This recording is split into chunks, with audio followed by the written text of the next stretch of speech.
شوہر اگر گھر سے دور ہو تو لوگوں سے بھرا ہوا گھر بھی عورت کو ویران اور خالی سا لگتا ہے۔ ہم ایسے معاشرے سے ہیں کہ اگر عورت اپنے شوہر کا دل جیت لے، اس پر پہلا الزام جادو کا لگتا ہے۔ دنیا میں خود کو جتنا نامحرموں سے چھپاؤ گی، قبر میں خود کو اتنا حسین پاؤ گی۔ ایک مرد کی آدھی خوبصورتی تو اس کی زبان میں ہوتی ہے اور آدھی اس کی وفا میں ہوتی ہے۔ سب سے بہترین تحفہ جو مرد اپنی بیوی کو دیتا ہے، اس کا وقت، اس کی توجہ اور اس کا پیار ہے۔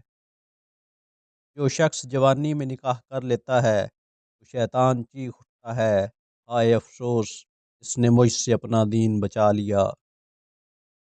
میاں بیوی کا رشتہ تین باتوں کی وجہ سے مضبوط ہوتا ہے۔ پہلی بات اعتبار، دوسری بات محبت، تیسری اور سب سے اہم بات احساس۔ اگر ان تینوں میں سے ایک بات بھی آپ کے رشتے میں نہیں ہے تو یقین مانیے آپ کا رشتہ بالکل کھوکھلا ہے۔ اور کچھ عورتیں اتنی خوش نصیب ہوتی ہیں کہ ان کے پسندیدہ مرد ان کو پانے کے لیے دنیا سے لڑتے ہیں اور اللہ کے آگے روتے بھی ہیں۔ اسلام ہمیں پسند کی شادی کی اجازت دیتا ہے، لیکن اسلام بھاگ کر اپنے والدین کی عزت کا جنازہ نکال کر شادی کرنے کی اجازت بالکل نہیں دیتا۔ مرد کبھی بھی عورت کی خوبصورتی پہ نہیں مرتا۔ اگر خوبصورتی پہ مرتا ہوتا تو ایک عورت کبھی بھی اس کے لیے کافی نہ ہوتی۔ مرد ہمیشہ عورت کی وفا پہ مرتا ہے، عورت کی حیا پہ مرتا ہے اور اس عورت پر مرتا ہے جو اس کے کنٹرول میں رہتی ہے۔ باپ کے بعد شوہر اللہ کی جانب سے عورت کے لیے چنا گیا مضبوط ترین سہارا ہے۔ عورت کھلونا نہیں ہے اور نہ ہی زحمت، وہ رب کریم کی بنائی ہوئی ایسی خوبصورت نعمت ہے جو موت کی گود میں جا کر زندگی کو جنم دیتی ہے۔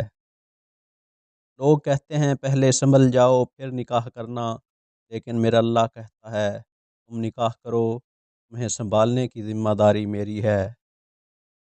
بیوی کے عشق کی انتہا یہ بھی ہے کہ اس کو اپنے شوہر کے کپڑوں کی خوشبو سے بھی پیار ہو جاتا ہے۔ مرد کی پسندیدہ عورت بڑی نک چڑی ہوتی ہے، اسے چاہے جانے کا غرور ہوتا ہے، وہ بے سبب روٹھ جاتی ہے کیونکہ اسے علم ہے اسے منا لیا جائے گا، رونے پہ ہنسا بھی دیا جائے گا، ضد بھی پوری ہوگی، نا بھی اپنی جگہ پر برقرار رہے گی۔ عورت یا تو خاوند کے پاس محفوظ ہوتی ہے یا پھر قبر میں محفوظ ہوتی ہے۔ اگر عورت چاہتی ہے کہ اس کا شوہر فرشتے جیسا ہو، پہلے گھر کو جنت جیسا بنا دے، فرشتے جہنم میں نہیں آتے۔ اور اگر مرد چاہتا ہے کہ اس کو بیوی حور جیسی ملے، پہلے خود کو نیک انسان بنا دے، حور شیطان کو نہیں ملتی۔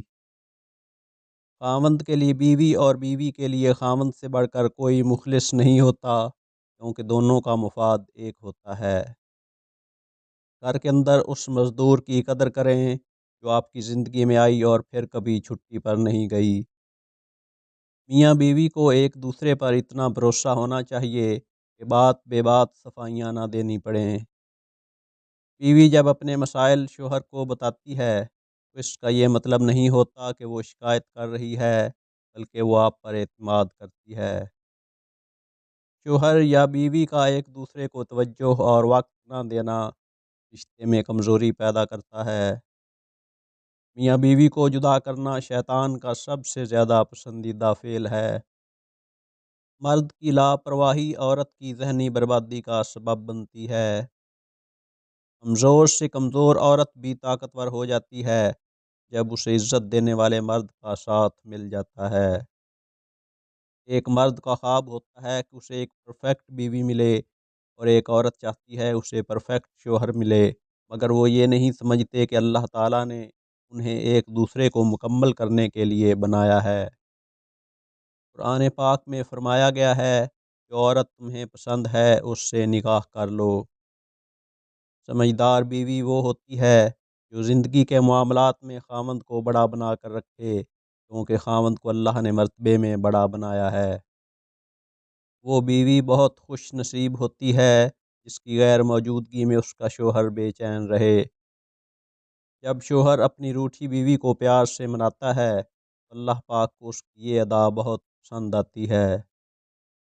مرد کا دل جب عورت سے بھر جاتا ہے تو وہ تین کام کرتا ہے: اپنا لہجہ بدل لیتا ہے، عورت کے کردار پر انگلی اٹھانے لگتا ہے، اور ہر وقت مصروف رہنے کے بہانے کرتا ہے۔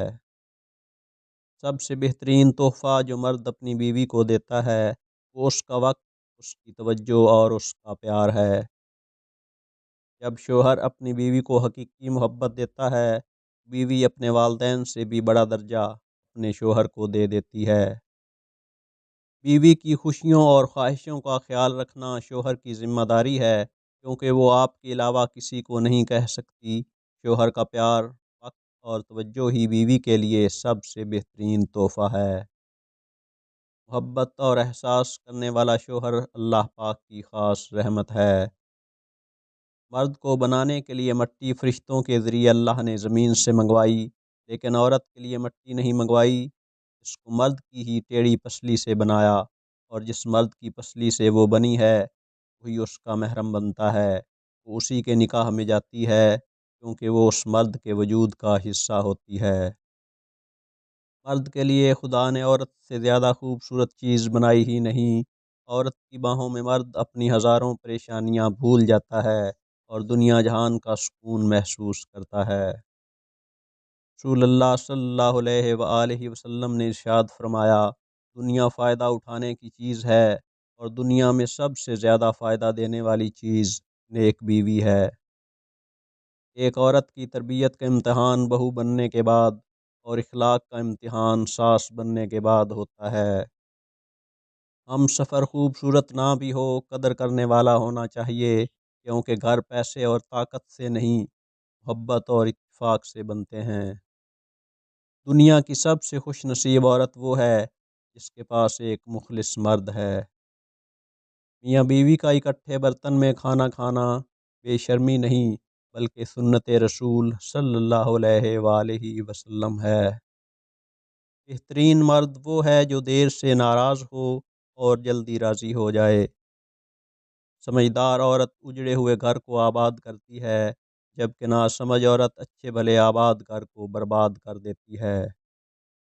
بے وفا عورت میں تین نشانیاں ہوتی ہیں۔ نمبر ایک، وہ ہر وقت آپ میں کوئی نہ کوئی نقص نکالے گی۔ اپنے شوہر کی اس کے منہ پر برائیاں کرے گی، اس کی بے عزتی کرے گی۔ نمبر دو، ایسی عورت ہر وقت کوئی نہ کوئی بہانہ بنائے گی۔ وہ ہر ہفتے کہیں نہ کہیں ضرور جائے گی، کبھی اپنی ماں کی طرف، کبھی دوست کی طرف، اور کبھی رشتہ داروں کی طرف، اور کبھی شاپنگ پر۔ نمبر تین، ایسی عورت کا ٹائم فون اور میسیجز پر زیادہ گزر رہا ہوگا، کچن اور فیملی کو کم ٹائم دے گی۔ ایسی عورت جوائنٹ فیملی میں رہنا پسند نہیں کرتی۔ صرف خوبصورت لڑکی سے شادی کر کے آپ گھر میں ڈیکوریشن پیس تو لا سکتے ہیں، لیکن گھر بسا نہیں سکتے۔ شریک حیات کا نیک سیرت، دیندار، باپردہ، حیادار ہونا لازمی ہے۔ رزق عورت کے نصیب سے ہوتا ہے اور اولاد مرد کے نصیب سے، لہذا رزق کے لیے کبھی مرد نہ چھوڑو اور اولاد کے لیے کبھی عورت نہ بدلو۔